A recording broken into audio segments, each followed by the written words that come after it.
हे पार्वती, बहुत समय पहले तुमने हिमालय पर मुझे वर के रूप में पाने के लिए घोर तप किया था। इस दौरान तुमने अन्न जल त्याग कर सूखे पत्ते चबाकर दिन व्यतीत किए थे।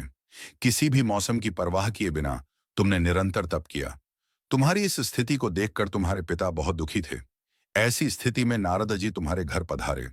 जब तुम्हारे पिता ने नारद जी से उनके आगमन का कारण पूछा, तो नारद जी बोले, हे गिरिराज, मैं भगवान विष्णु के भेजने पर यहाँ आया हूँ। आपकी कन्या की घोर तपस्या से प्रसन्न होकर वह उससे विवाह करना चाहते हैं। इस बारे में मैं आपकी राय जानना चाहता हूँ। नारद जी की बात सुनकर पर्वतराज अति प्रसन्नता के साथ बोले, हे नारद जी, यदि स्वयं भगवान विष्णु मेरी कन्या से विवाह करना चाहते हैं, तो इससे बड़ी कोई बात नहीं हो सकती। मैं इस विवाह के लिए तैयार हूं। फिर शिव जी पार्वती जी से कहते हैं, तुम्हारे पिता की स्वीकृति पाकर नारद जी विष्णु जी के पास गए और यह शुभ समाचार सुनाया। लेकिन जब तुम्हें इस विवाह के बारे में पता चला, तो तुम्हें बहुत दुख हुआ। तुम मुझे यानी कैलाशपति शिव को मन से अपना पति मान चुकी थी।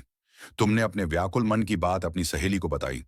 तुम्हारी सहेली से सुझाव दिया कि वह तुम्हें एक घनघोर वन में ले जाकर छुपा देगी और वहां रहकर तुम शिव जी को प्राप्त करने की साधना करना। इसके बाद तुम्हारे पिता तुम्हें घर में न पाकर बड़े चिंतित और दुखी हुए। वह सोचने लगे कि यदि विष्णु जी बारात लेकर आ गए और तुम घर पर ना मिली तो क्या होगा। उन्होंने तुम्हारी खोज में धरती पाताल एक करवा दिए, लेकिन तुम ना मिली।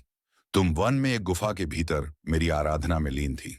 भाद्रपद तृतीय शुक्ल को तुमने रेत से एक शिवलिंग का निर्माण कर मेरी आराधना की, जिससे प्रसन्न होकर मैंने तुम्हारी मनोकामना पूर्ण की। इसके बाद तुमने अपने पिता से कहा कि पिताजी, मैंने अपने जीवन का लंबा समय भगवान शिव की तपस्या में बिताया है और भगवान शिव ने मेरी तपस्या से प्रसन्न होकर मुझे स्वीकार भी कर लिया है। अब मैं आपके साथ एक ही शर्त पर चलूंगी कि आप मेरा विवाह भगवान शिव के साथ ही करेंगे। पर्वतराज ने तुम्हारी इच्छा स्वीकार कर ली और तुम्हें घर वापस ले गए। कुछ समय बाद उन्होंने पूरे विधि विधान से हमारा विवाह किया। भगवान शिव ने इसके बाद कहा कि हे पार्वती, तृतीया को तुमने मेरी आराधना करके जो व्रत किया था, उसी के परिणाम स्वरूप हम दोनों का विवाह संभव हो सका।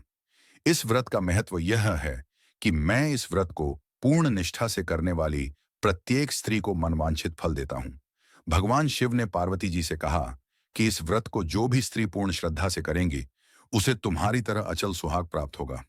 इसी ही रोचक कथा सुनने के लिए हमारे चैनल को सब्सक्राइब करें और लाइक शेयर करें।